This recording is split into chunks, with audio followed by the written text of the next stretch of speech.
जी हाँ दोस्तों, तो क्या देश की राजधानी दिल्ली के जंतर मंतर पर कॉकरोच जनता पार्टी से जुड़े हुए युवाओं का प्रदर्शन और देश के दूसरे हिस्सों में राहुल गांधी के सेना का आंदोलन अब अन्ना अरविंद आंदोलन के ट्रैक पर है?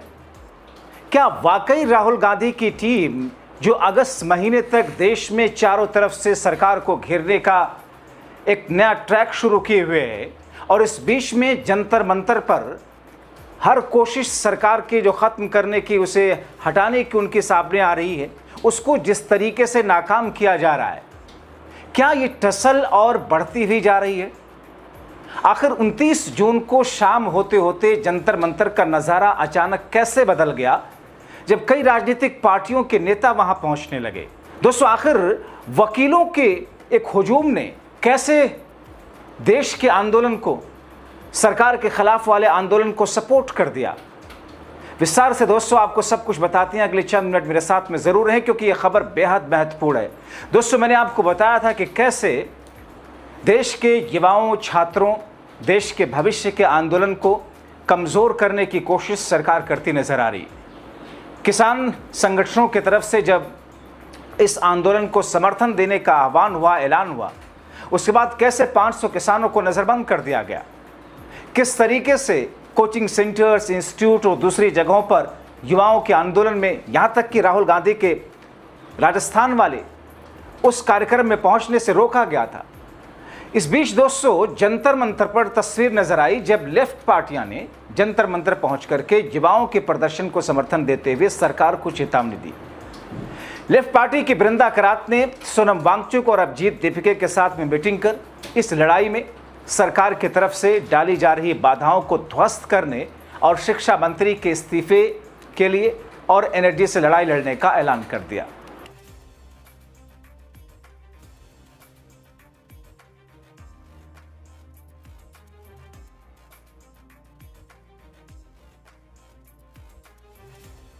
उधर दूसरी तरफ दोस्तों, मौजूदा वक्त की भारतीय जनता पार्टी की सरकार के खिलाफ देश के भविष्य, देश के युवाओं के आंदोलन के साथ साथ राम मंदिर चंदा चोरी के मामले पर किस तौर पर केंद्र सरकार के खिलाफ, केंद्र सरकार को अल्टीमेटम देते हुए किस अंदाज में अयोध्या के वकीलों ने मोदी सरकार को नई चेतावनी दी डाली। मतलब चौतरफा घेराव केंद्र सरकार का शुरू।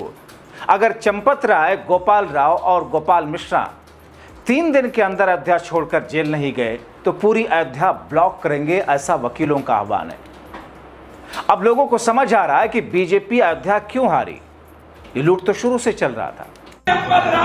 अनिल मिश्रा, गोपाल राव 3 दिन के अंदर अयोध्या छोड़ के चले नहीं जाए और या तो जेल इनको भेजा जाए।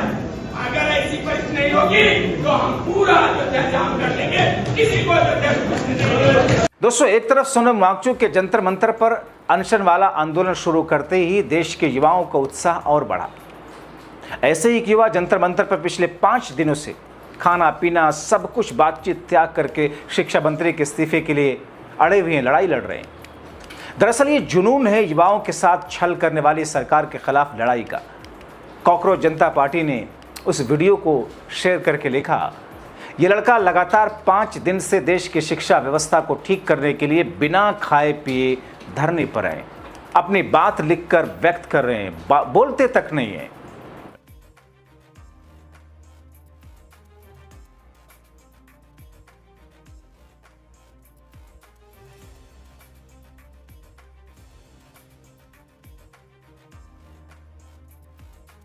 थोड़ी देर पहले यहाँ पर कुछ गंदे लोग आए थे, लेकिन अंधभक्त आए थे और पूरी टीम बनाकर आए थे। उन्होंने पापा पे हमला किया और उनको बहुत ज्यादा चोट लग गई है।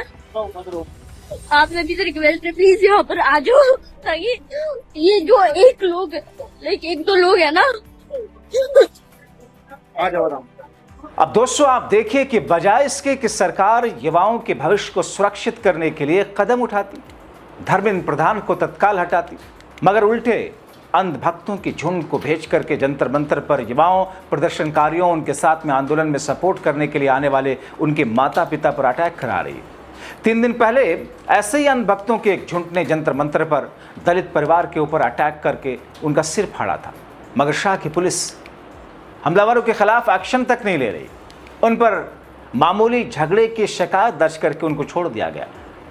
एक बार फिर से अभिजीत टीम ने इस मुद्दे को लेकर के गृह मंत्रालय और गृह मंत्री दोनों को कैसे चुनौती दी है और क्या चेतावनी दी है, सुनिए इस बयान में। वायलेंस हुआ था उस पर हम लोगों ने आपको डिटेल दिया था। जो निशु है, उनके पापा है संजय जी, उनके ऊपर हमला हुआ था। हम लोगों ने तब से लेके आज तक दिल्ली पुलिस को बार बार रिक्वेस्ट किया कि दलित समुदाय से आते हैं तो SC/ST एक्ट जैसा कड़ा कानून उन पे लगना चाहिए। ये जो वायलेंस करके गए, दिल्ली पुलिस ने जो FIR फाइल किया है बहुत ही सिंपल सा FIR है। अगर कोई छोटा मोटा हम लोग के बीच में झगड़ा हो जाए वो वाला धारा लगाया है अभी, लेकिन SC/ST एक्ट जैसा कड़ा कानून वो नहीं लगा रहे, वो बच रहे हैं। जो 2 लोग थे अंदर उनको आइडेंटिफाई कर लिया, FIR में उनका नाम भी है, लेकिन तब भी दिल्ली पुलिस हेजिटेट कर रही है SC/ST एक्ट लगाने से। हमारा रिक्वेस्ट है सारे दलित यूनियंस, अम्बेडकराइट यूनियन से कि आप एक स्टेटमेंट ऑफ सॉलिडारिटी निकालिए निशु के फैमिली के लिए, संजय जी के लिए, क्योंकि एक स्ट्रांग मैसेज जाना चाहिए, एक यूनाइटेड मैसेज जाना चाहिए कि ऐसा violence will not be acceptable in a place of peaceful protest like this. ये एक मूवमेंट है, ये हिस्टोरिक मूवमेंट है, ये युवाओं का मूवमेंट है, ये यूनिटी के लिए मूवमेंट है। ऐसे जो लोग आ जाते हैं जो असली दहशतगर्दी फैलाते हैं, उनका इसमें कोई स्पेस नहीं है। दिल्ली पुलिस पे प्रेशर बनना चाहिए, हम लोगों को आवाज उठानी चाहिए कि दिल्ली पुलिस अपना काम कर ले। लॉ एंड ऑर्डर मेंटेन करना, यहाँ पे सेफ्टी सिक्योरिटी मेंटेन करना एंड वायलेंस होने के बाद एक स्ट्रांग मैसेज भेजना उनका ड्यूटी है। अब हम लोग अगर उनको ड्यूटी पढ़ाए तो हमें बोल देते कि आप हमें सिखाइए मत, लेकिन फिर आप ड्यूटी भी नहीं करते हो। तो दिल्ली पुलिस से फिर से हमारा रिक्वेस्ट है कि SC/ST एक्ट एंड जो एक स्ट्रिक्ट सेक्शन है ग्रेवियस हर्ट का IPC में, वो आप लगाइए, जिसमें 10 साल तक की सजा हो सकती है, अरेस्ट का प्रावधान है, वो आप लगाइए। इतना टाइम नहीं लगता है, ये प्रोसीजरल ग्राउंड्स हमें मत गिनाइए। एक्टिविस्ट लोग, स्टूडेंट्स लोग, अगर हम लोगों से कुछ एक छोटी सी भी गलती हो जाती, हमें हमारे अगेंस्ट एंटी टेरर मुकदमा चला दिया जाता अभी तक। इससे हम लोग बार बार बोल रहे कि पीसफुल प्रोटेस्ट, हम अपने साइड से कोई गलती नहीं करेंगे। तो ये सारा बर्डन हम सिटीजन्स के ऊपर क्यों होना चाहिए? जो दहशतगर्दी फैला रहे उनके खिलाफ क्या UAPA नहीं लगना चाहिए? क्या उनके खिलाफ SC/ST एक्ट नहीं लगना चाहिए? क्या उनके खिलाफ NSA नहीं लगना चाहिए?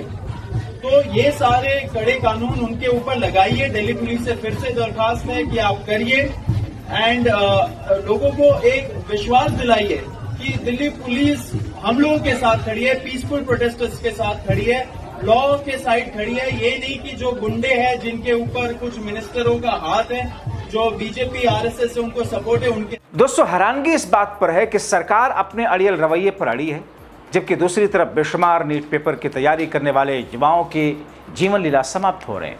ठीक वैसे ही जैसे 700 किसानों के आंदोलन के दौरान जाने गई तो छोड़ो, खुद केंद्रीय गृह राज्य मंत्री अजय मिश्रा टेनी के बेटे ने किसानों पर अपनी थार गाड़ी दौड़ा करके उन्हें कुचल दिया था। मगर क्या हुआ? वो तो उत्तर प्रदेश के लखीमपुर के हैं, लेकिन वहां उनका बुलडोजर योगी बाबा का नहीं पहुंचा। एनकाउंटर तो छोड़ो, हाफ एनकाउंटर तक की कोई चर्चा तक नहीं। अगर ऐसे में किसी विपक्षी नेता का बेटा होता तो शायद उसका एनकाउंटर तो हो गया होता, शायद उसका घर टूट चुका होता। अब ऐसे में जब युवाओं की छिन रही जिंदगियां सरकार की नज़र में महज 2 कौड़ी जैसी दिख रही हैं, जैसे उस देश के दरबारी मीडिया के एक खुद को सेल्फ क्लेम नंबर 1 एंकर कहने वाली मोहतरमा ने शिक्षकों को 2 कौड़ी का कहा था, ऐसे सरकार शायद इन छात्रों की जिंदगियों को 2 कौड़ी का समझ रही। तभी 20 सालों से देश की सरहदों की हिफाजत करने वाले एक सेना के जवान जंतर मंतर पर पहुंचकर अपने बेटे की जान जाने पर शाह से सवाल करते हैं। मोदी शाह से कह रहे हैं कि मेरी बेटी की सांसें आप लोगों ने छीनी है, न्याय तो होकर रहेगा। सर को माइक दे दीजिए, सर को माइक दे दीजिए।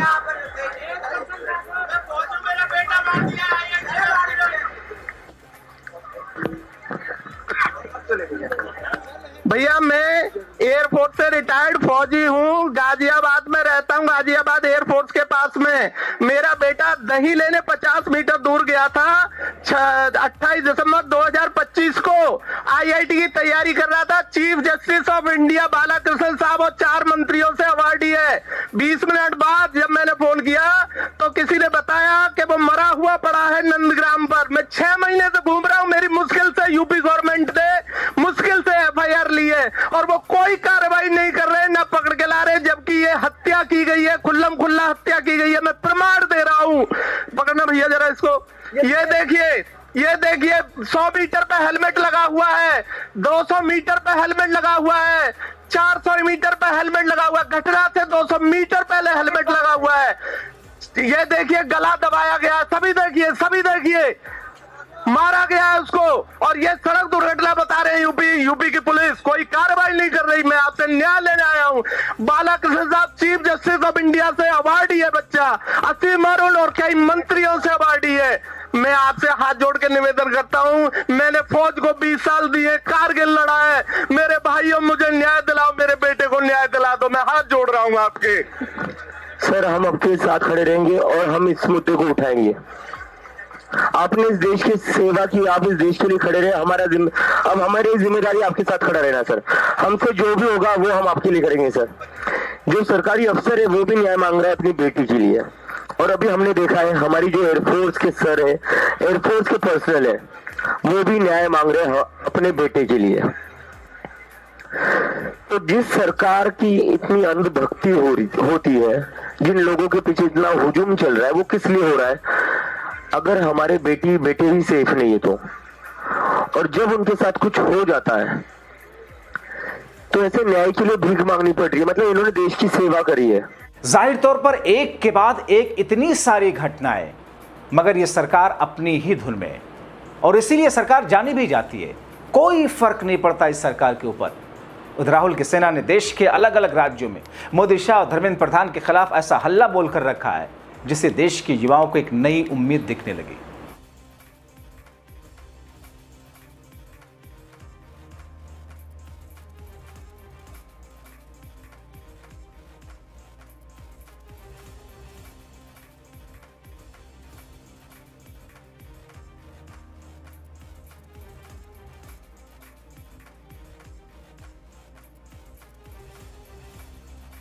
ये धर्मेंद्र प्रधान इसी पैसों के कारण, जिसके लिए देश की छवि खराब करता है, युवाओं का भविष्य खराब करता है, युवाओं की हत्या करवाता है, वो आत्महत्या नहीं है, वो शाश्वत हत्या है जिसका जिम्मेदार धर्मेंद्र प्रधान है।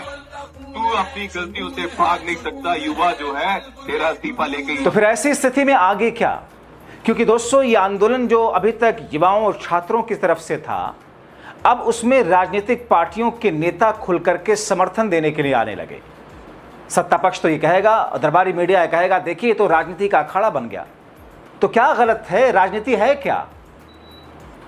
किसी चीज पर राजनीतिक माइलेज लेने के लिए राजनीति करना और मुद्दे को डस्टबिन में डाल देना, अपने फायदे के लिए राजनीति करना, पार्टी वोट बैंक के लिए राजनीति करना, वो राजनीति होती है। अगर देश के युवाओं के साथ पॉलिटिकल पार्टी, मैं तो कहता हूं सारी विपक्षी पार्टियों को आकर के इसमें खड़ा होना चाहिए। जनता की आवाज है विपक्ष, जनता की आवाज है मीडिया भी, मगर आप देख ही रहे हैं। तो फिर ऐसी स्थिति में दोस्तों, जबकि किसी दिन भी केंद्रीय कैबिनेट का रिशफल हो सकता है, खबरें तो तैर रही हैं कि धर्मेंद्र प्रधान की छुट्टी हो रही है, लेकिन दोस्तों फिलहाल सरकार का रवैया देख करके ऐसा लगता नहीं है। अब इन तमाम स्थितियों और परिस्थितियों में क्या अब विपक्षी पार्टियों ने अब इस मुहिम को, इस आंदोलन को सपोर्ट करके केंद्र सरकार का बड़े स्तर पर घेराव करने की शुरुआत की है? और अयोध्या में वकीलों का 2 दिनों का अल्टीमेटम देना दरअसल इसी रणनीति का एक हिस्सा है। इंतजार करना होगा। आप क्या सोचते हैं? इन तमाम कड़ियों को जोड़ करके अपनी राय कमेंट बॉक्स में जरूर लिखें। अभी के लिए इतना ही। अंत तक देखने के लिए शुक्रिया।